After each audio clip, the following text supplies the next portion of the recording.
Puji Tuhan, Shalom. Ketemu lagi dengan saya Herold Malingkas. Saat ini kembali lagi saya akan berbagi berkat, yaitu di mana saya akan terus menyampaikan akan kabar baik ini, kabar sukacita, kabar keselamatan daripada Tuhan. Sebab itu sebelum saya akan menyampaikan akan firman Tuhan ini, saya mengajak kita semua untuk berdoa sejenak. Bapa di surga, dalam nama Yesus Kristus, kembali lagi hamba-Mu bersyukur, berterima kasih kalau pada saat ini Tuhan, hamba-Mu lagi boleh ada sebagaimana hamba-Mu ada. Hamba-Mu lagi boleh dapat menyampaikan akan firman Tuhan. Akan tetapi sebelum hamba sampaikan, mari Tuhan urapi hamba-Mu, layakkan hamba-Mu, sucikan kuduskan hamba-Mu, sembunyikan hamba belakang salib-Mu, sehingga terang Kristus saja yang tercahaya, yang bersinar di hati kami semua yang akan menyaksikan akan kabar baik ini. Tuhan, terima kasih, terpujilah nama-Mu, dan juga berkati setiap yang mendengar, melihat akan kabar baik ini, firman Tuhan ini. Tuhan berkati mereka, Tuhan terus memberikan mereka berkat-berkat rohani dan kekuatan yang baru daripada Tuhan. Dalam nama Yesus Kristus, haleluya, amin. Puji Tuhan, saudara-saudara yang saya banggakan, yang saya muliakan di dalam nama Tuhan Yesus Kristus, para sahabat-sahabat saya, teman-teman, dimanapun berada, ya, saya sangat bersukacita karena saudara-saudara masih terus mengikuti akan kabar baik yang saya sampaikan ini. Puji Tuhan, materi pada saat ini saya ambil di dalam kitab Matius, pasalnya yang ke-15. Matius pasalnya yang ke-15, ayatnya yang ke-21 sampai 28 ya. Matius pasal 15 ayat 21 sampai 28 saya akan bacakan bagi kita semua. Lalu Yesus pergi dari situ dan menyingkir ke daerah Tirus dan Sidon. Maka datanglah seorang perempuan Kanaan dari daerah itu dan berseru, "Kasihanilah aku, ya Tuhan, anak Daud, karena anakku perempuan kerasukan setan dan sangat menderita." Tetapi Yesus sama sekali tidak menjawabnya. Lalu murid-muridnya datang dan meminta kepadanya, "Suruhlah ia pergi, ia mengikuti kita," dengan berteriak-teriak. Ayat 24, jawab Yesus, "Aku diutus hanya kepada domba-domba yang hilang dari umat Israel." Tetapi perempuan itu mendekat dan menyembah Dia sambil berkata, "Tuhan, tolonglah aku." Tetapi Yesus menjawab, "Tidak patut mengambil roti yang disediakan bagi anak-anak dan melemparkannya kepada anjing." Ayat 27 kata perempuan itu, "Benar Tuhan, namun anjing itu makan remah-remah yang jatuh dari meja tuannya." Ayat yang ke-28, maka Yesus menjawab dan berkata kepadanya, "Hai ibu, besar imanmu, maka jadilah kepadamu seperti yang kau kehendaki." Dan seketika itu juga anaknya sembuh. Puji Tuhan, amin. Jadi saudara-saudara yang kasih dalam Tuhan, judul pembahasan kita pada saat ini atau materi firman Tuhan pada saat ini saya memberi judul "Jangan Tersinggung." Ya, jangan tersinggung.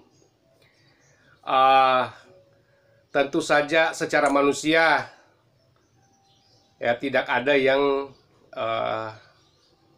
kebal ya, dalam tanda kutip, artinya ketika perasaan kita tersakiti atau sebut saja ketika kita mendengar suatu perkataan yang sangat tajam, pedas, perkataan yang menyinggung perasaan, itu seperti yang saya katakan tadi, bahwa memang secara manusia kita pasti ya akan bereaksi, kita akan tidak nyaman dengan kata-kata yang dilontarkan dengan sangat tidak sopan atau sangat kasar atau tidak menyenangkan ya. Akan tetapi di sini kita lihat poinnya di sini sesungguhnya ada di dalam ayatnya yang ke-25 dan 26 ya, bahwa Tuhan Yesus berkata bahwa tidak patut mengambil roti yang disediakan bagi anak-anaknya dan melemparkannya kepada anjing. Akan tetapi ayat 27 kata perempuan itu, "Benar Tuhan, namun anjing itu makan remah-remah yang jatuh dari meja tuannya." Disinilah yang menjadi kesimpulan atau poin sehingga ayat ini saya memberi judul "Jangan Tersinggung". Saudara-saudara yang kasih dalam Tuhan, kita membaca dan menelaah akan ayat-ayat ini atau bunyi ayat ini, terutama bunyi ayat yang tadi yang saya sudah sampaikan di dalam ayat 25 sampai 27. Memang secara etika ya, dalam tanda kutip secara etika dalam berkomunikasi, memang ini dalam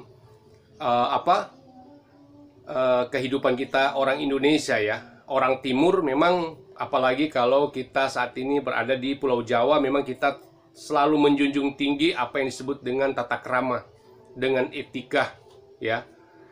Akan tetapi di sini ayat di sini atau firman Tuhan pada saat ini sebetulnya itu bukan itu persoalannya. Ya, nanti saya akan jelaskan ya ke depan ini. Tetapi yang saya mau sampaikan di sini bahwa pertama-tama Tuhan Yesus tahu ya, dia adalah Allah yang telah menjadikan langit, bumi dan segala isinya. Ya. Dialah juga yang memberikan hikmat kepada semua manusia. Ya, termasuk aturan-aturan atau bahasa-bahasa atau ilmu pengetahuan apapun, termasuk ilmu pengetahuan dalam bidang komunikasi, dalam bidang apapun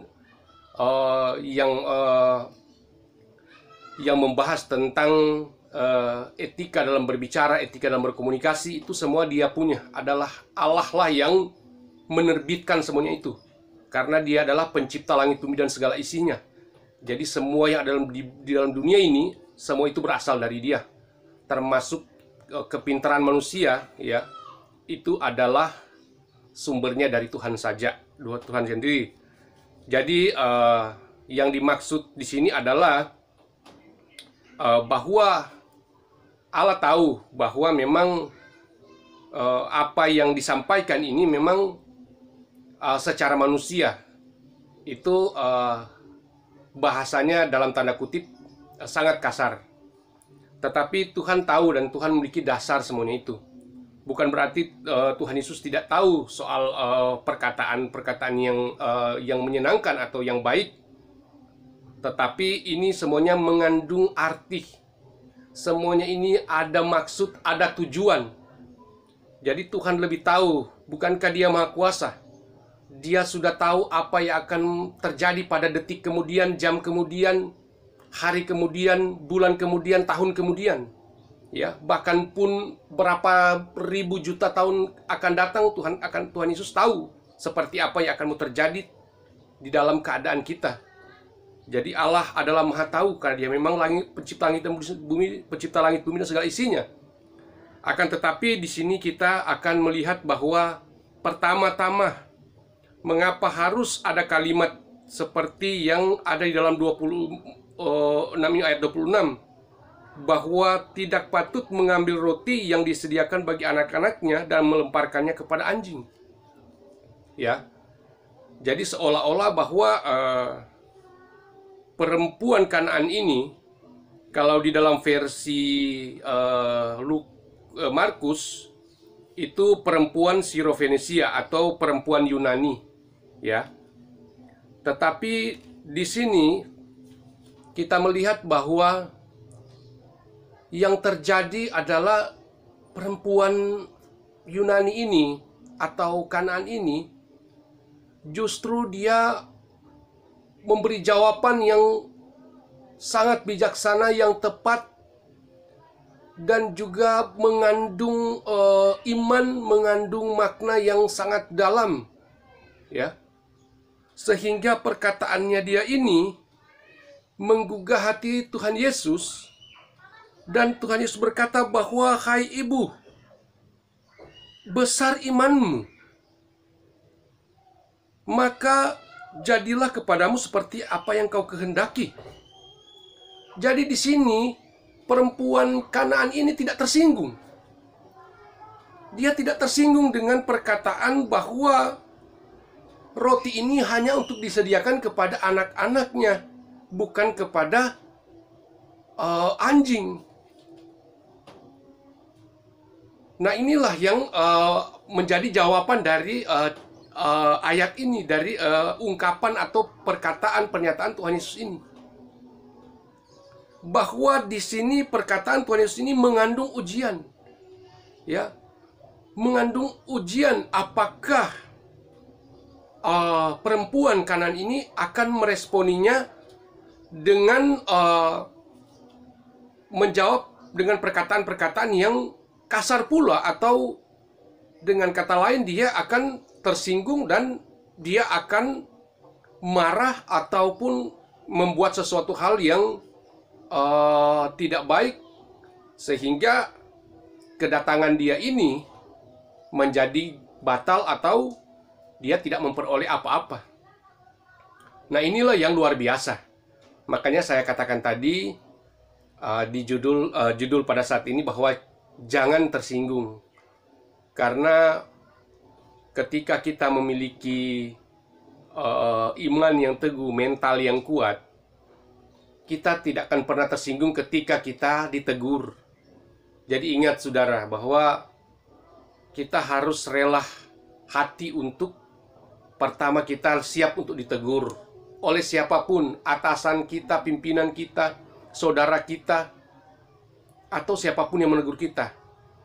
Apabila kita melakukan suatu kesalahan, ya, kita menerima itu.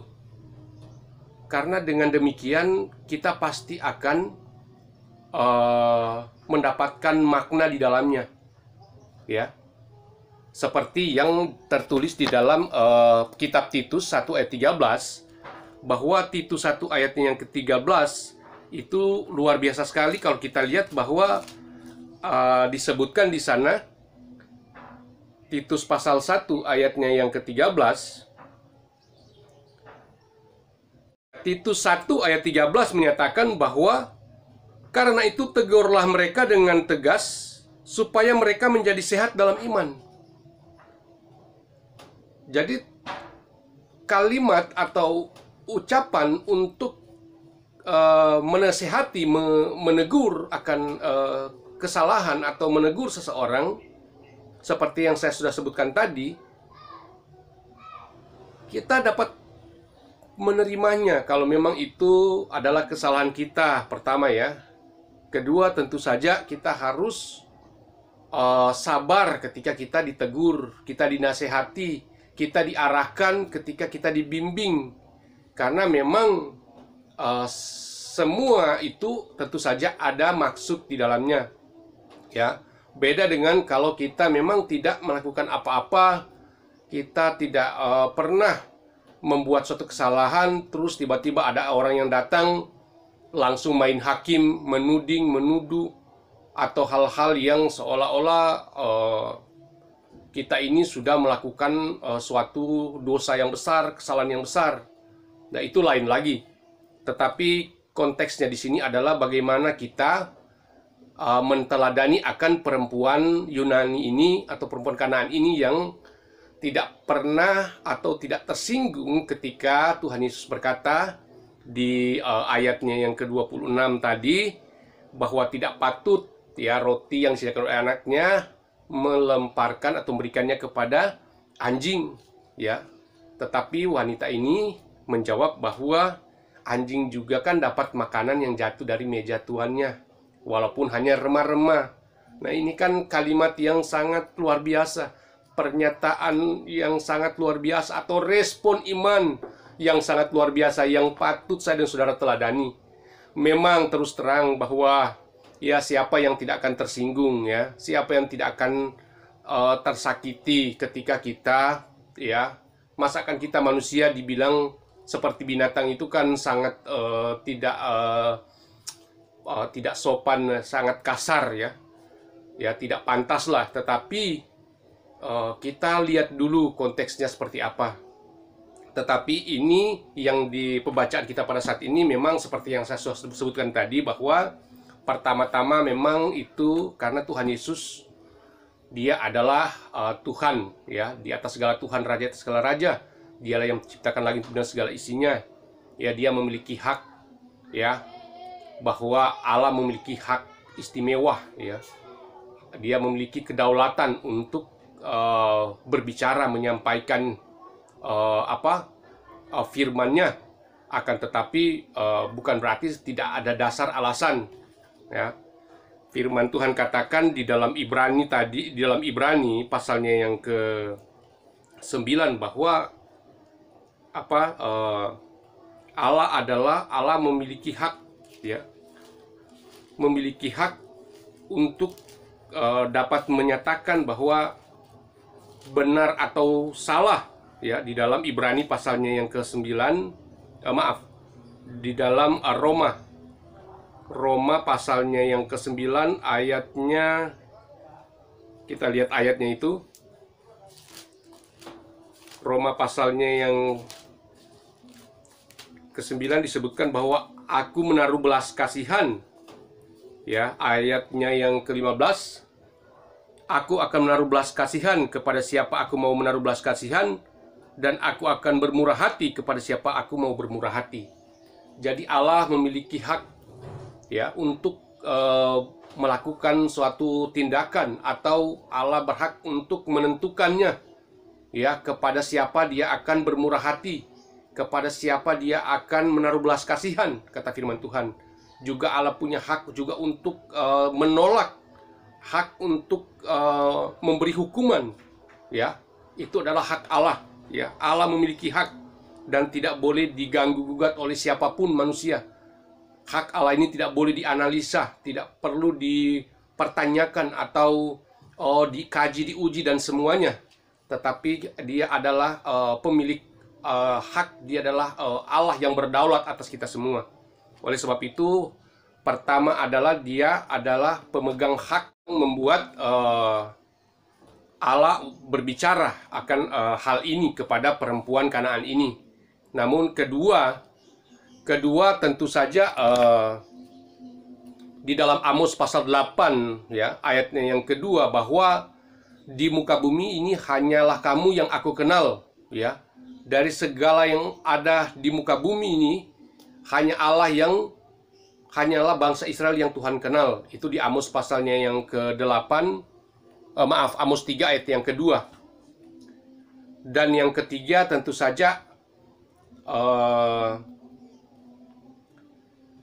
keselamatan itu adalah hanya kepada bangsa Israel saja, seperti yang Tuhan Yesus pesankan kepada murid-muridnya atau kepada 12 rasul, bahwa perintah Tuhan Yesus kepada 12 rasul bahwa janganlah kamu menyimpang ke jalan bangsa lain atau masuk ke dalam kota orang Samaria, melainkan pergilah kepada domba-domba yang hilang dari umat Israel.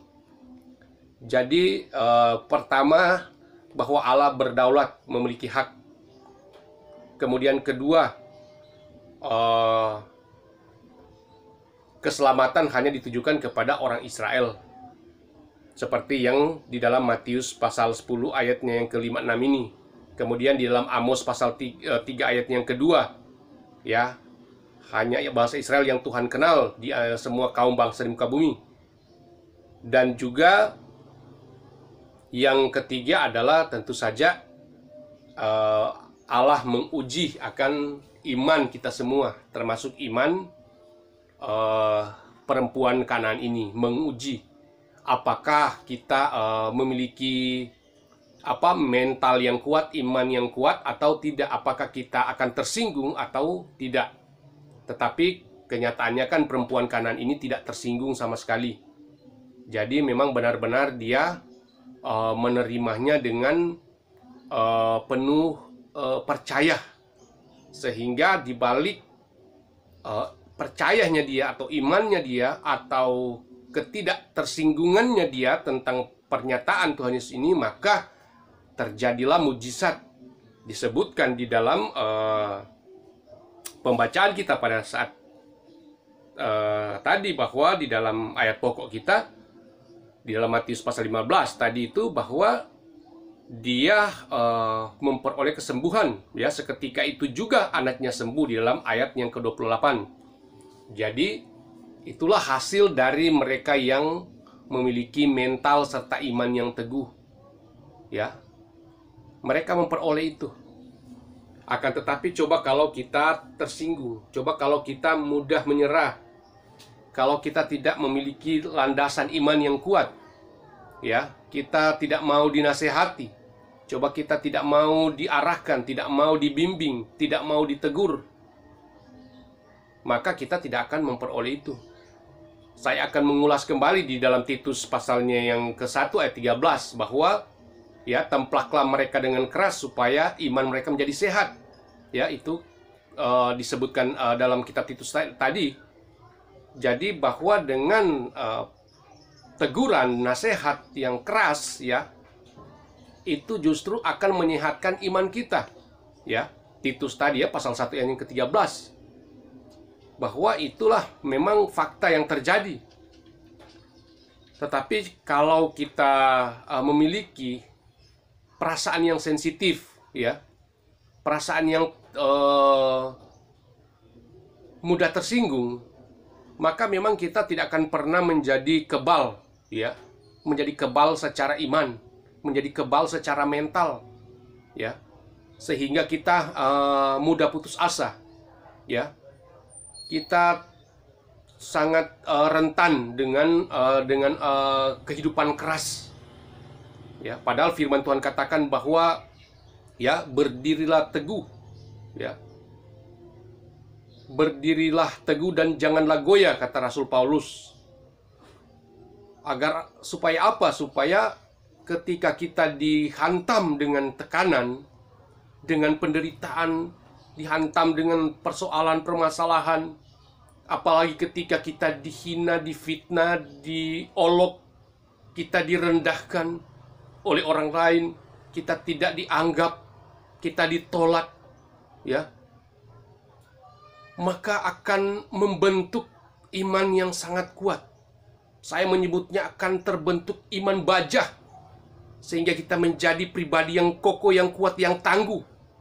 Apapun tekanan, yang seberat tekanan apapun yang menghimpit kita, menekan kehidupan kita, kita pasti akan tetap kuat dan tidak akan goyah. Karena memang demikian yang diinginkan oleh Tuhan di dalam kehidupan saya dan saudara sebagai orang yang percaya kepada Dia. Ya, ini kan merupakan suatu teladan. Ya, perempuan Kanaan berkata bahwa, ya, bukankah juga anjing, ya, mendapatkan makanan yang jatuh dari meja tuannya? Sehingga ini menggugah hati Tuhan Yesus, menggugah semua kita. Sehingga ini merupakan satu teladan, ya. Perempuan Kanaan ini menggambarkan, ya, memetaforakan sebagai gereja Tuhan, sebagai orang yang percaya kepada Tuhan Yesus Kristus, bahwa ikutilah teladan itu.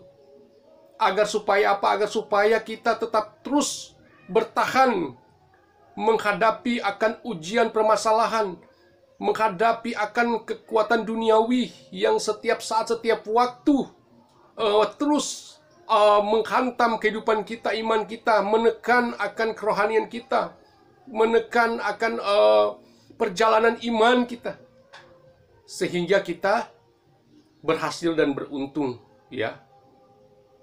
Firman Tuhan katakan kepada sang penggarap kebun anggur bahwa masuklah, ya, hambaku yang setia dan yang baik. Ya, engkau telah memperoleh akan mahkota dan ikutlah bersama-sama dengan aku di dalam kesukaan ini. Jadi itulah akan menjadi hadiah kita. Rasul Paulus katakan bahwa di dalam 2 Timotius pasal 4 ayat 6-8 bahwa aku telah mengakhiri suatu pertandingan yang baik, dan aku telah memenangkan iman, dan sekarang telah tersedia bagiku suatu mahkota kehidupan yang sudah disediakan oleh Allah bagi kita semua.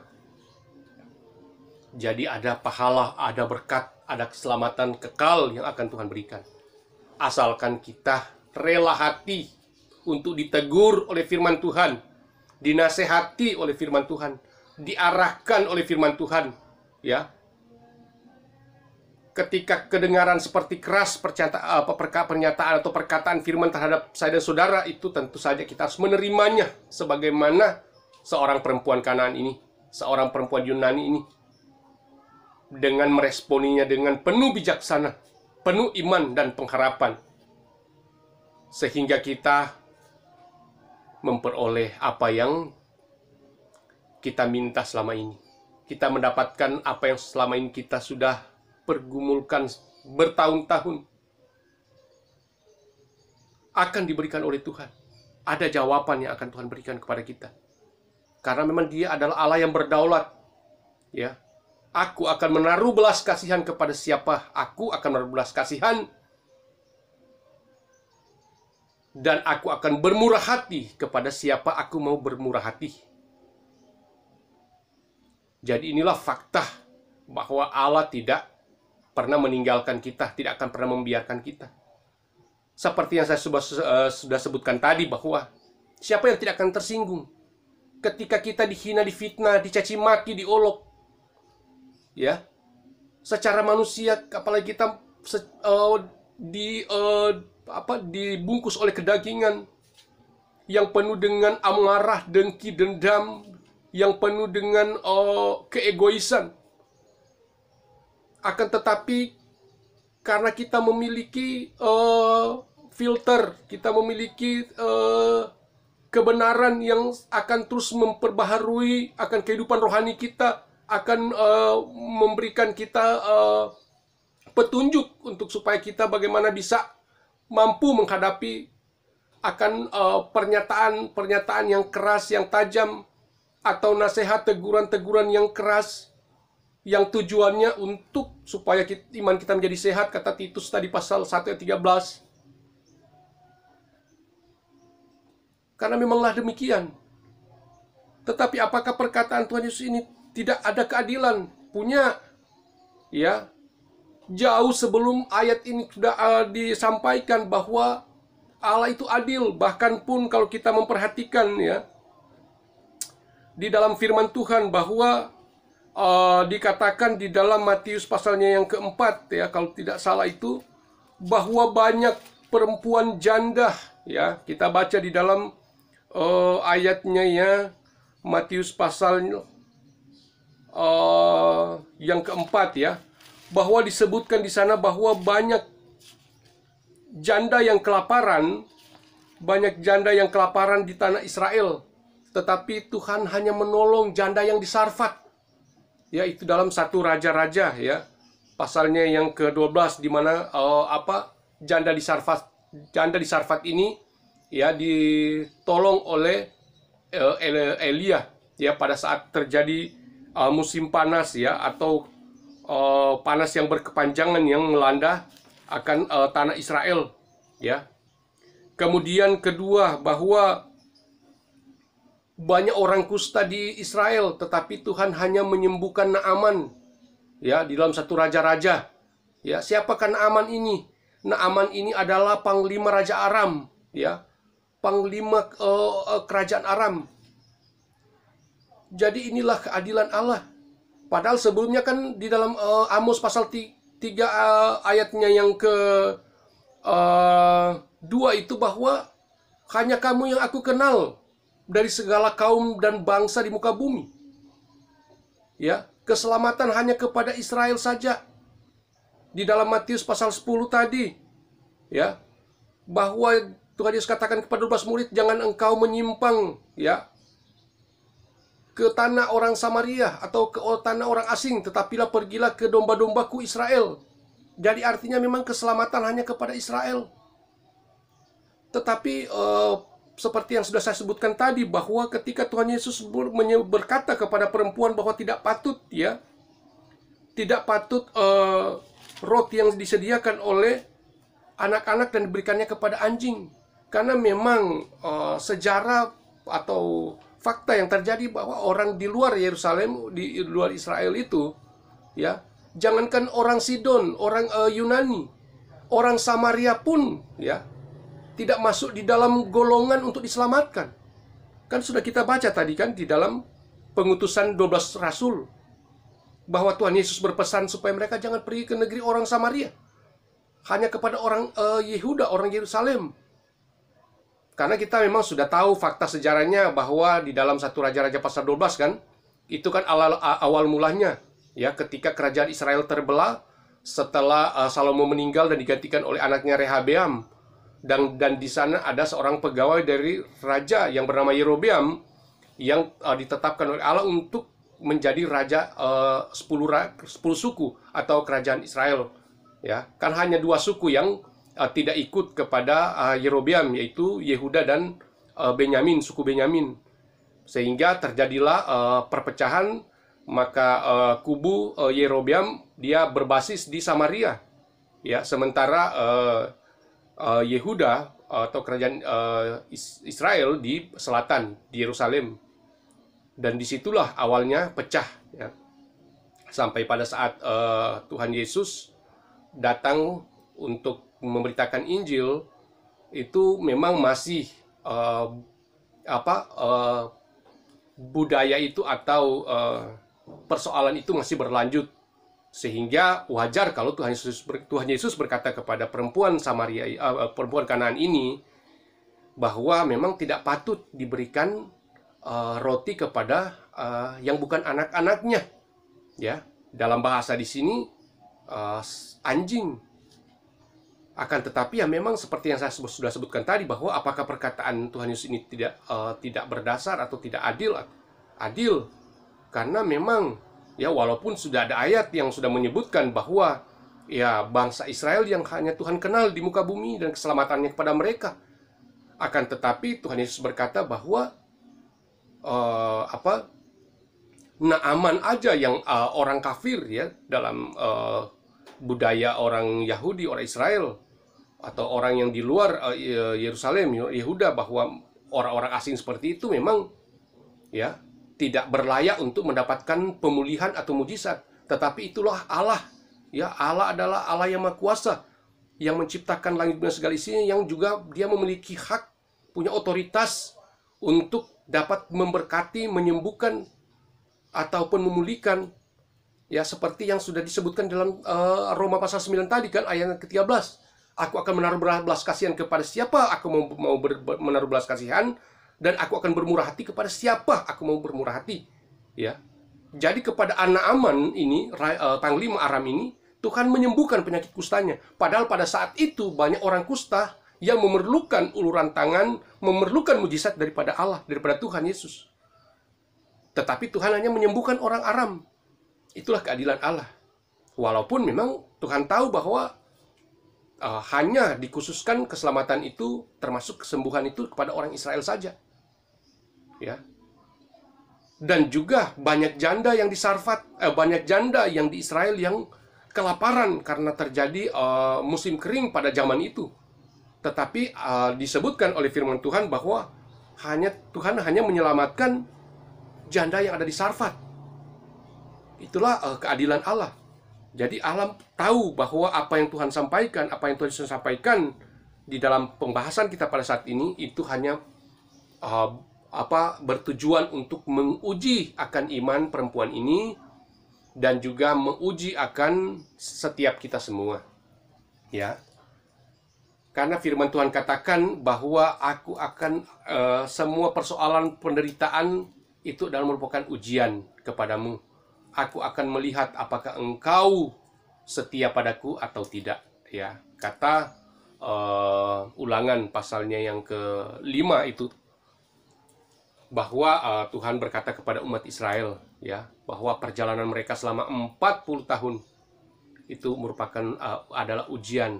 Hanya aku melihat kepadamu, hanya melihat apakah engkau setia kepadaku atau tidak. Hanya menguji, ya. Jadi itulah yang menjadi dasar kenapa Tuhan Yesus berkata bahwa tidak patut roti ini diberikan kepada anak-anak dan diberikannya kepada anjing. Akan tetapi kita melihat yang terjadi bahwa perempuan ini memang sangat luar biasa, ya. Memang sih kita tahu siapa yang juga yang tidak memiliki memiliki hati perasaan ketika keluarga kita sakit, anak kita sakit, atau ketika saudara kita, teman kita, orang tua yang terkena musibah atau mengalami penderitaan, terus kita memerlukan pertolongan. Tentu saja apapun, apalagi kalau anak kita, ya, keluarga kita, kita pasti akan berkorban sedapat mungkin. Kita akan mencari supaya bisa ada yang menolong dan menyembuhkannya. Ya, akan tetapi konteks pada saat ini adalah bahwa hendaklah kita memiliki kesabaran, ya. 9 buah roh. Sabar ketika kita dihadapkan dengan godaan, cobaan, dihadapkan dengan tekanan, penderitaan. Kita harus sabar, ya. Apalagi ketika kita ditegur, kita harus sabar. Kita harus menerimanya itu sebagai suatu pelajaran, ya. Seperti yang saya sebutkan tadi, apalagi kalau itu memang kesalahan kita sendiri, ya. Kita harus menerima. Ada peribahasa yang menyatakan bahwa manis jangan dulu cepat ditelan, pahit jangan dulu cepat dibuang. Jadi inilah seperti ini. Jadi ketika ada perkataan yang keras, ada teguran firman Tuhan kepada kita semua, maka kita harus menerimanya dengan penuh percaya, penuh iman. Ya, kita menerimanya dengan penuh kesabaran, dengan pikiran yang jernih, yang sehat, ya. Supaya apa? Supaya kehidupan kita akan dibaharui hari demi hari, kita akan diproses, kita akan dibentuk, ya. Karena setiap kita mengingini supaya kita itu terus mengalami pertumbuhan rohani di dalam kehidupan kita setiap waktu, setiap saat, ya. Sehingga kita menjadi pribadi yang kokoh, yang kuat, ya, menjadi sempurna, sama seperti dikatakan dalam Matius pasal yang keempat ayat yang ke-48, hendaklah engkau sempurna sama seperti Bapamu di surga adalah sempurna adanya. Jadi memang untuk menyampaikan kesempurnaan baik tubuh, jiwa, dan roh, ya, memang secara manusia di kehidupan saat-saat ini, ya, yang syarat dengan dosa, yang syarat dengan kejahatan, yang syarat dengan duniawi, secara manusia memang mustahil, ya, untuk kita hidup menjadi pribadi yang sempurna, ya. Akan tetapi karena perkataan firman itu ya dan amin, kata firman Tuhan, maka kita harus percaya bahwa memang kita pasti akan memperoleh kesempurnaan itu. Tetapi kan pertanyaannya, apakah kita bersedia? Kita bersedia untuk dibentuk, tidak? Kita bersedia dinasihati, diarahkan, ditegur, dibimbing. Apakah kita juga sudah rela atau bersedia untuk menerima kenyataan pahit, ya, proses demi proses yang dihadapkan kepada kita? Sehingga kan Tuhan Yesus berkata bahwa barang siapa yang tidak memikul salibnya, dia tidak berlayak kepadaku. Jadi salib itu wajib, ya, kita akan pikul kalau kita ingin memperoleh kesempurnaan, ya. Karena dengan salib inilah yang akan membuat kita menjadi kuat, menjadi sempurna. Kita akan terus dibentuk, dibaharui hari demi hari, ya. Jadi itu yang dimaksud firman Tuhan bahwa hendaklah kita menteladani akan perempuan Kanaan ini dengan memberi jawaban yang tepat dan benar, memberi jawaban yang penuh percaya, ya, sehingga Tuhan Yesus sendiri yang tadinya berkata, ya, secara manusiawi terlalu keras, ya, sangat tergugah hati dan berkata bahwa, hai ibu, imanmu besar. Sehingga Tuhan Yesus berkata bahwa maka jadilah kepadamu seperti apa yang kau kehendaki, dan seketika itu juga anaknya sembuh. Dia memperoleh jawaban. Dia memperoleh apa yang dia pergumulkan selama ini, ya, yaitu anaknya sembuh. Anak yang tadinya dirasuk setan disembuhkan. Hanya karena perkataan iman dia, perkataan yang penuh dengan kesabaran ketabahan, perkataan yang bijaksananya dia. Ya, apakah saudara dan saya atau kita semua ya mampu untuk meresponinya secara positif, ya, secara baik ketika kita difitnah, dihujat, kata-katain dengan kata-kata yang kasar, yang keras? Apakah kita akan memberi jawab yang lembut, atau sebaliknya kita akan melakukan suatu serangan balik yang sangat berapi-api dengan kata-kata juga yang tidak kalah dengan kata-kata yang dilontarkan oleh lawan bicara kita? Kita akan langsung menyala-nyala, atau amarah kita akan berapi-api untuk melakukan serangan? Ya, tidak demikian. Kita pasti tidak akan memperoleh apa yang kita inginkan, ya. Karena mengikuti teladan dari Tuhan Yesus Kristus, ya, bahwa hendaklah engkau penuh kasih, hendaklah engkau ramah seorang terhadap yang lain, ya. Itu yang akan membuat kita menjadi orang Kristen yang tangguh, orang Kristen yang akan melanjutkan akan teladan Tuhan Yesus Kristus untuk kita dapat juga beritakan, dapat kita berikan kepada orang lain atau dimanapun kita berada. Kita terus akan menebarkan kasih, menebarkan akan perilaku yang baik, tutur kata yang baik, ya, serta kita terus berkreasi, kita hidup produktif yang juga dapat memberkati orang lain, menolong orang lain, ya. Dan juga yang utama, kita tetap terus menyampaikan akan kebenaran, bersaksi di mana-mana, menyampaikan firman Tuhan di mana-mana. Itulah yang Tuhan inginkan dalam kehidupan saya dan saudara, sehingga apa yang saya dan saudara minta, apa yang saya dan saudara saat ini sedang pergumulkan, ya, atau kerinduan-kerinduan hati yang belum terjawab, kita pasti akan memperoleh itu, asalkan kita memiliki iman yang teguh, iman yang kuat, iman baja seperti perempuan Kanaan. Maka Tuhan memberikan apa yang kita minta. Puji Tuhan, demikianlah firman Tuhan. Saya yakin, saya percaya kita semua yang mendengarkan kabar baik ini pasti sudah mendapatkan kekuatan baru daripada Tuhan, ya, karena firman Tuhan katakan bahwa firman Tuhan seperti pedang yang sanggup memisahkan tubuh, jiwa, dan roh. Dan firman Tuhan katakan bahwa Tuhan akan terus memberikan kita hiburan, akan menghibur hati kita yang sedih, yang putus asa, dan semua kegalauan atau apapun akan Tuhan jawab, asalkan kita tetap setia kepada Dia. Puji Tuhan. Demikianlah firman Tuhan. Saya ajak kita berdoa dalam nama Tuhan Yesus Kristus. Pada saat ini Tuhan, kami lagi boleh mendengarkan akan kabar baik. Hamba percaya bahwa setiap kami yang mendengar kabar baik ini, dimanapun mereka berada, siapapun juga dia, pasti sudah mendapatkan kekuatan yang baru, sudah mendapatkan sukacita, damai sejahtera, sudah dipulihkan. Bahkan pun hamba percaya mereka sudah mendapatkan berkat daripada Tuhan. Terima kasih banyak kepada surga, terpujilah namamu, dalam nama Yesus Kristus. Haleluya, amin.